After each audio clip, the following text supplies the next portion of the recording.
Hello, it's Steve White here, and thank you for joining me for another of my lo-fi sessions. Today I'm going to delve back into the book that I co-wrote with Russ Tarley, Steve White's The Art of Drumming, A Life Behind the Drums, which is available through Hudson Music and drumheads.co.uk. It's got loads of different stuff in it, and I'm just going to start to dip in and dip out of some of the exercises for your delectation and enjoyment. What I'm going to look at today is something called the Flam accent. Some of you may know it as the Flam triplet, but I describe it as the Flam accent in my book, and just look at some of the permutations that are possible when you apply it around the drums and just change it up via meter. So what is a Flam accent? Essentially, it's a triplet. If I play a triplet, and I'll just emphasize the first beat of the triplet so that you know what I mean. It's a sequence of 3 beats.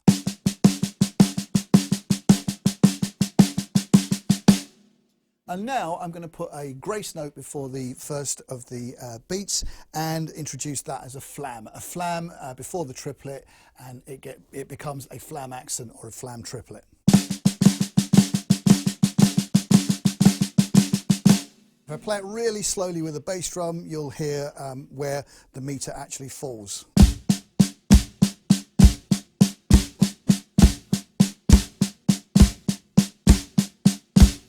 It's a really, really nice rudiment, and I use it a lot. I mean, if you play the actual first beat of the triplet on the floor tom and take the left hand up to the other tom, you'll get this if you play it as triplets.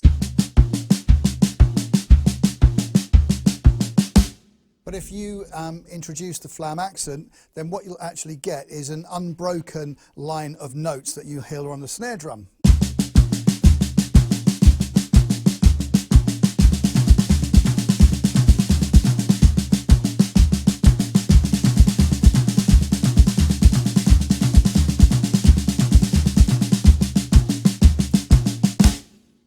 Which sounds really, really nice, and it's really good for soloing and for fills and just kind of general having fun around the drums.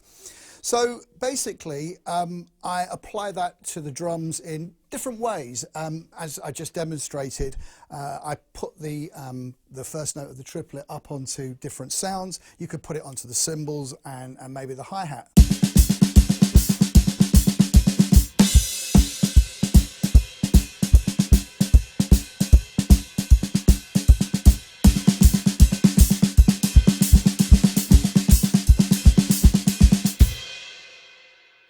Which just gives you that kind of unbroken thing, which is really, really nice. One of the other things that I just demonstrated just slightly earlier was actually changing the meter of the rudiment. So playing it originally as a triplet, and then changing the meter and going up to play it as 16th notes, so 1 eana, 2 eana, 3 eana, 4 eana, but playing the triplet, and over 3 bars it will come back to 1. 1, 2, 3, 4.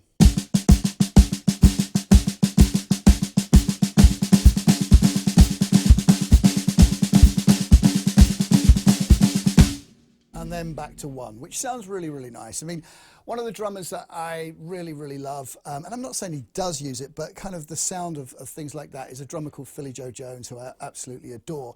And I kind of listened, and I know that he applied lots of rudiments to his playing, and I just kind of assumed that some of these kinds of stick-ins were the things that he was using, and changing meter and things like that. And I might be completely wrong, but that was my interpretation, and that's the way that I actually use it. A little word about the snare drum that I'm playing today. I got this from my good friend Mark Jeffs at Rusty Drums, and if any of you are looking for vintage drums in the United Kingdom or internationally, give Mark a shout. He does a brilliant, brilliant job, and he's so passionate about it, and he's got some wonderful stuff. This was a very reasonably priced 1965 Leedy. I adore Leedy drums, as you know, and this is a Frank Capp signature model. Frank was a very famous American drummer, and this was from the year of my birth. This is 1965. It's in absolutely gorgeous condition, and a bit like the George Way drum that I had a few weeks ago, this drum has also got 6 lugs. Now that became very unfashionable in the 70s and 80s as we wanted more and bigger and heavier, but I think sometimes simpler is better, and this drum works absolutely gorgeous for me. It's a really, really nice drum to play. It's a ply shell, it's not a solid shell, but this one is in particularly nice condition, and I really, really like it, and I'm really looking forward to using it on a few records and tunes. At the end of the session, I'm going to put up on the info section a little Spotify playlist of all the stuff that I've had come out in 2020, which I know for many is a very, very strange year, but still had music coming out, and things like the reissue of the Style Council album and the reissue of the Jazz Renegades and the Players and some Hagen White stuff and Bill Fay album, all this really cool music that I'm really chuffed to have been part of. So I'm going to put that up as a little testimony to the strange year that has been 2020. Anyway, back to the Flam accent. Playing it on the snare drum, moving it up to different sounds,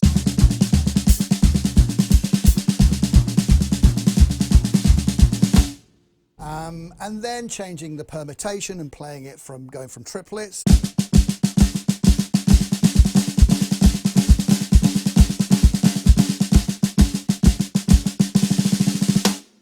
Is great fun. Now, some of the things that you can do, and what I've done in the book, is to actually move the accent back through this triplet. So because we've got a triplet, we can move the accent back 3 times, or the grace note can go back 3 times. It can play on the first beat of the triplet, or we can move it to the second beat of the triplet, or we can move it to the third beat of the triplet. So we have 3 permutations. If I put them together and just play the bass drum, just mark the time and just change the accent and just slightly accent the flam when I change it, you'll hear what I mean. 1, 2, 3, 4.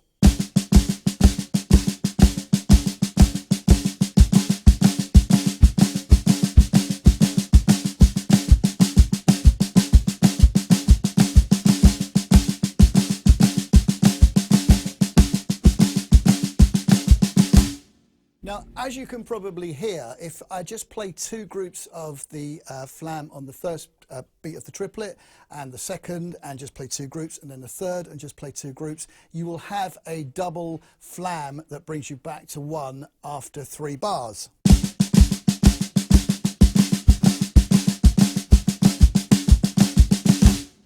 Which is a little bit tricky, but I'm sure that you'll be happy to work on that.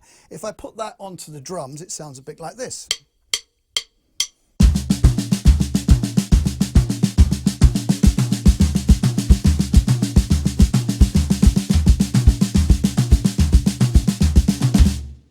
And then back to 1. So that's really, really nice. And you can kind of mess about with it and do different sort of permutations and just moving it around to different sounds. Another application that I find really quite good fun is to actually use it in a kind of an Afro-Cuban type feel. So playing the flam accent between the cowbell, which I've got on the bass drum here, and the snare drum, just playing it with the accent on the first beat of the bar sounds like this.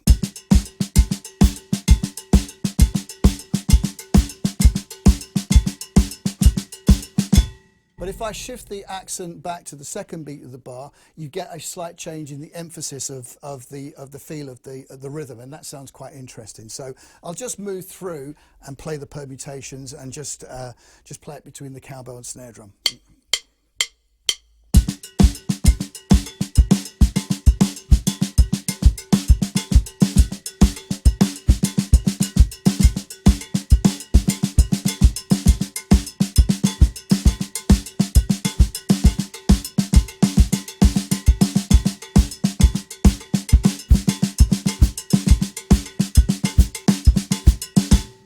Which is a really nice little Afro-Cuban 6/8 kind of inspired thing.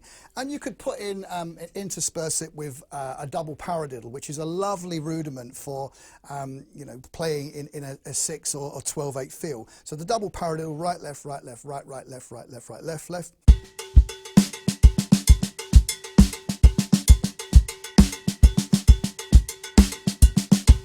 Now, if you're a little bit adventurous and you move the left hand up to different sounds, you might get something like this.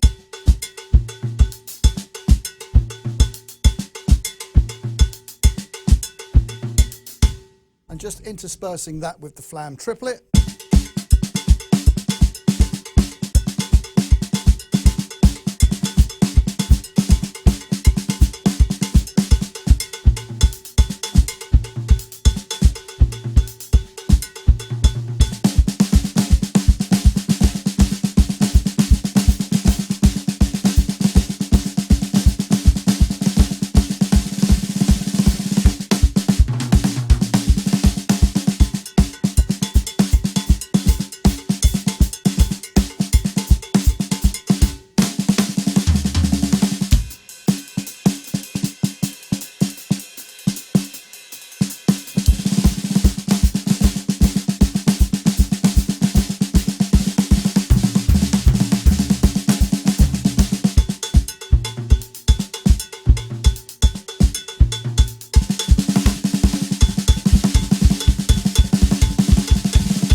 So yeah, just having a little bit of fun with the Flam accent and putting in some little swing time and some double paradiddles and things like that. And that is just literally one exercise from the book. So have a little think about it and hope you've enjoyed it.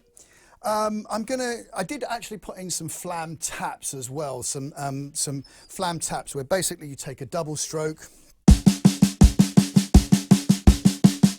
and apply the Flam to the start of each double stroke.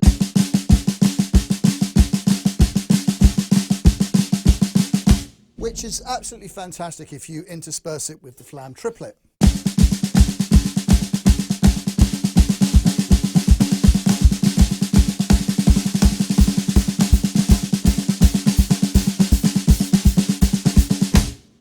So just little ideas, little rudimental ideas that I really enjoyed doing. And you can take those and just mix them up and take them into different meter.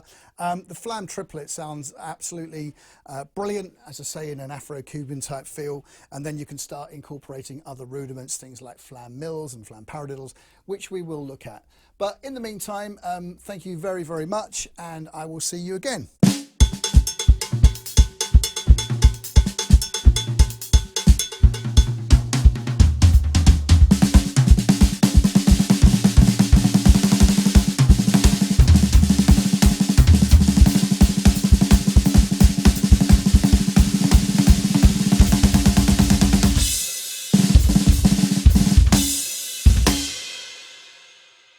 See you again.